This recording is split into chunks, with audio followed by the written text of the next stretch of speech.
가만히 있자. 무슨 색으로 사지? 그린? 쌈무 그린이랑 깔맞춤? 이건 못 참지. 견디고 듣다 보면 늘어가는 테크지식. 오케이.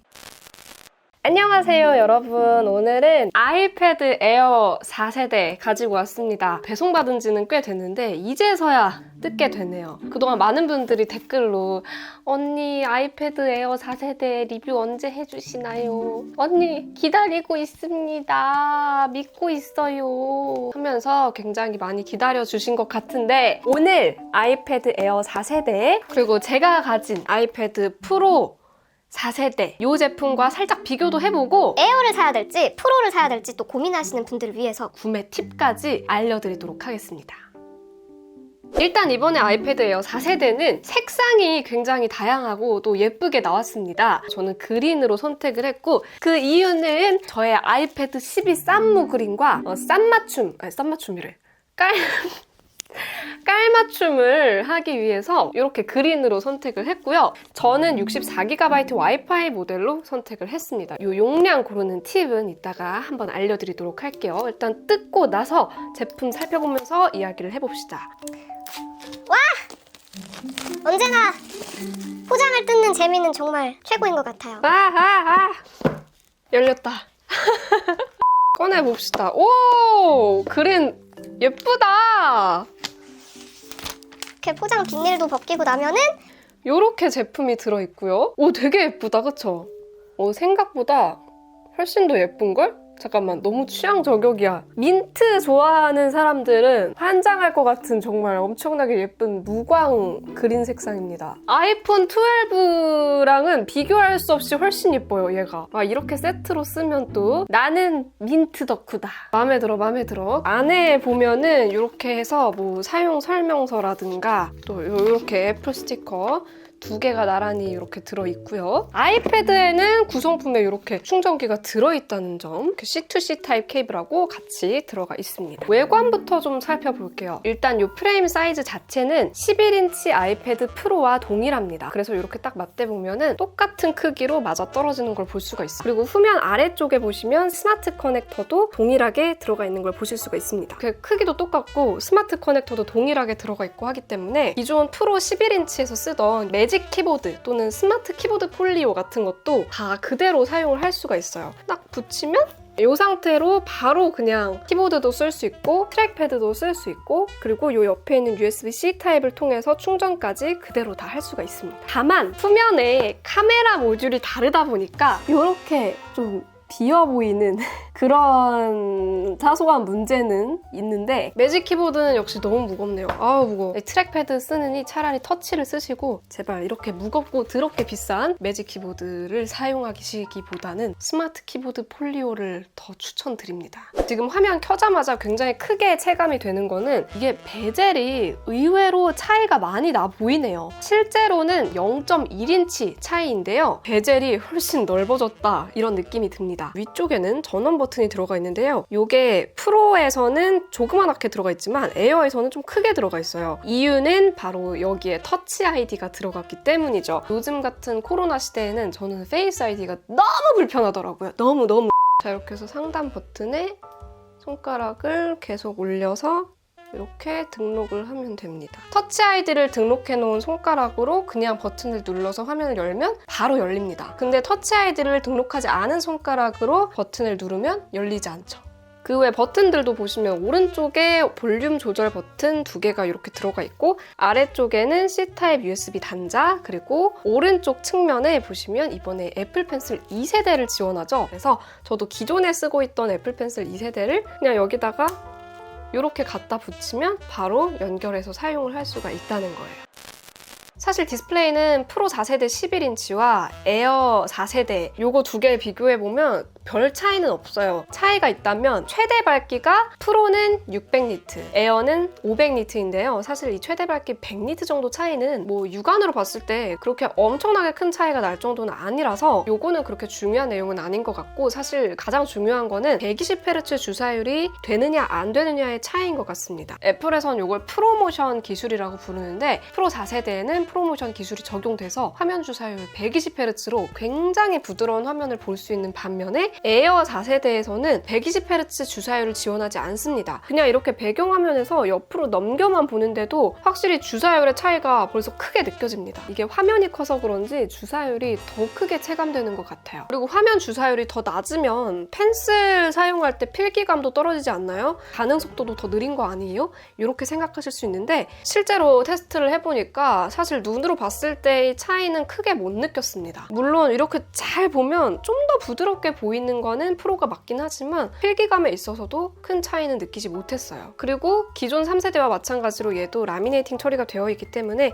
화면이 되게 일체감 있게 보이고 필기감도 프로에서 쓰는 것과 비슷한 그런 수준을 보여주더라고요. 다음으로 프로세서도 한번 짚어볼게요. 이번에 에어 4세대에는 애플의 가장 최신 칩셋이죠. A14 바이오닉 칩셋이 들어갔는데 프로 4세대에는 A12Z 바이오닉이 들어갔어요. 자, 그러면 A12Z, A14 착각하시는 분들 되게 많습니다. 당연히 숫자가 크니까 그리고 최신 제품이니까 에어 4세대에 들어간 A14 칩셋이 더 성능이 좋겠지? 이렇게 생각하실 수 있는데 꼭 그렇지만은 않은 거 아시는 분들은 다들 아시죠? 해외 공신력 있는 기관에서 수차례 테스트를 한 결과 A12Z가 A14보다 평균적인 점수는 조금 더 높게 나왔습니다. 프로에 들어갈 만하죠. 하지만 일부 항목에서는 A14이 높게 나오기도 하고 또 비슷한 점수를 보여주기도 했어요. 실제로 평균적인 점수도 큰 차이는 나지 않았습니다. 둘 다 굉장히 뛰어난 프로세서를 사용하고 있기 때문에 가격 차이에 맞는 다른 특성들까지 다 고려를 하셔서 결정하시는 게 좋을 것 같습니다. 자, 그리고 아이패드 하면 내구성에 대한 질문이 항상 따라오는데요. 에어 4세대는 이번에 딱 쥐어보니까 느낌이 약간 쎄해. 그러면 한번 조금 힘을 줘볼게요. 얘는 일단 만졌을 때 일단 좀 말랑말랑하고요. 휜다! 휘는 게 보여! 얘는 좀 그래요. 얘는 사용할 때 조금 조심해야 될 것 같습니다. 자, 스피커를 들려드릴 차례가 드디어 왔습니다. 프로에는 실제로 스피커가 위쪽에 스피커 2개, 아래쪽에 스피커 2개 해서 총 4개의 스피커, 쿼드 스피커가 들어가 있는데 에어는 달라요. 이렇게 봤을 때 위쪽에 스피커 구멍 2개, 아래쪽에 스피커 구멍 2개 해서 총 4개가 들어가 있는 것 같지만 스피커는 2개만 들어가 있습니다. 그러니까 스피커가 이쪽에 하나, 이쪽에 하나 이렇게 2개가 들어가 있는 건데요. 근데 이게 실제로 들어보니까 이 구멍들 중에서도 USB 단자 기준으로 아래쪽에 있는 구멍, 그리고 전원 버튼 기준으로 더 아래쪽에 있는 구멍, 이렇게 2개의 구멍을 이렇게 막고 들어보면은 소리가 조금 막히는 걸 들을 수가 있는데 위에 쪽 구멍은 막아도 아무 영향이 없더라고요.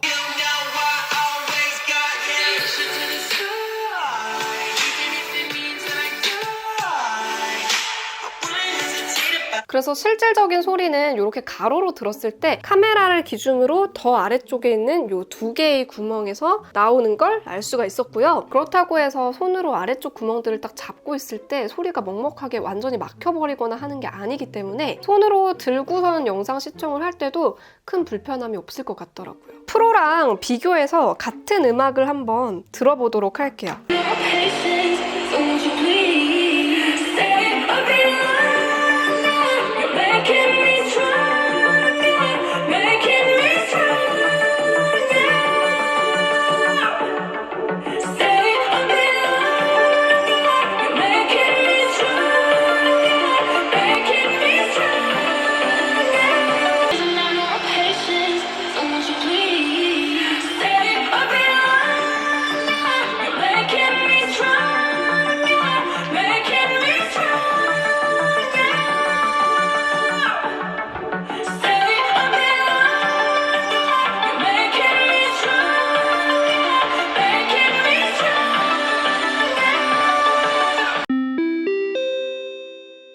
그리고 마이크 구멍에도 차이가 있어요. 프로 2세대에는 마이크가 5개나 들어가 있는데 아이패드 에어 4세대는 위쪽에 마이크 하나, 그리고 카메라 부분에 마이크 하나, 이렇게 해서 총 2개의 마이크가 들어가 있습니다. 후면 카메라에도 차이가 있는데 프로 2세대는 듀얼 카메라에 라이다 센서가 들어가 있는 반면에 에어 4세대는 후면에 딱 싱글 카메라만 들어가 있죠. 그런데 사실 저는 아이패드 쓰면서 카메라를 쓸 일이 정말 거의 없더라고요. 그렇기 때문에 에어 4세대의 이 싱글 카메라는 그냥 적당하다 그렇게 생각이 들고요. 아마 대부분의 유저분들은 저와 비슷한 생각을 하시지 않을까 싶어요. 자, 그리고 무게도 이야기를 해보자면 13g의 차이인데 저는 실제로 손으로 들었을 때 가벼운 게 딱 느껴지긴 하더라고요. 전체적으로 한번 살펴봤는데 정리를 좀 해볼게요. 일단 에어 4세대가 프로에 비해서 부족한 건 요거예요. 베젤이 조금 더 두껍다. 120Hz 화면 주사율을 지원하지 않는다는 점. 스피커가 2개 빠져있다는 거. 카메라, 마이크 개수. 사실 디자인 같은 경우는 이제 얘를 스페이스 그레이나 실버 색상으로 선택하면 프로 3세대와 거의 동일한 모습으로 사용을 할 수 있기 때문에 별 차이는 없는 것 같고, 무게는 오히려 더 가볍고요. 코로나 시대에 좀 더 편하게 쓸 수 있는 터치 아이디가 들어갔다는 점, 이런 차이가 있는데, 사실 저는 웬만한 유저들에게는 에어 4세대 정도면 충분하다, 이런 생각이 들더라고요.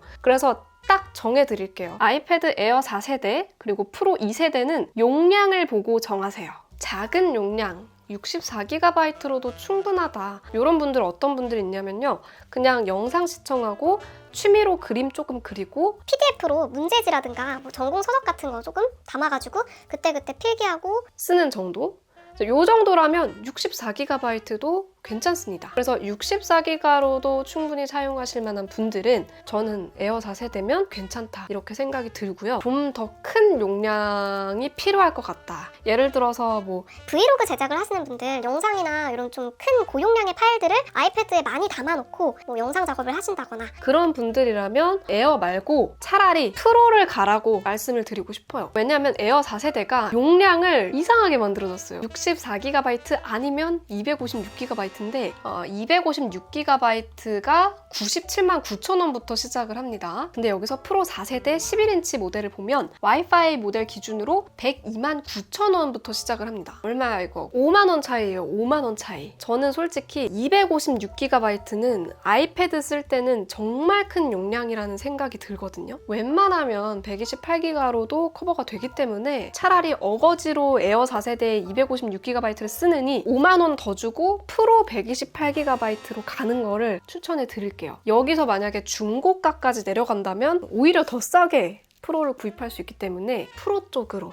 더 고려를 해보시는 걸 추천해드리고 싶어요. 또 아이패드 에어에 대해서 혹은 아이패드에 대해서 궁금한 점 있으신 분들은 댓글로 남겨주시고요. 전 또 좀 더 사용을 해보고 또 여러분들께 아이패드에 관한 여러 가지 정보들 전해드리도록 하겠습니다. 자, 그럼 저는 다음 영상에서 또 만나요. 안녕! 빠이! 오늘 영상이 도움이 되었다면 구독, 좋아요 눌러주시고요. 알림 설정 버튼 누르셔서 전체 알림 설정해주시면 영상을 놓치지 않고 보실 수 있습니다.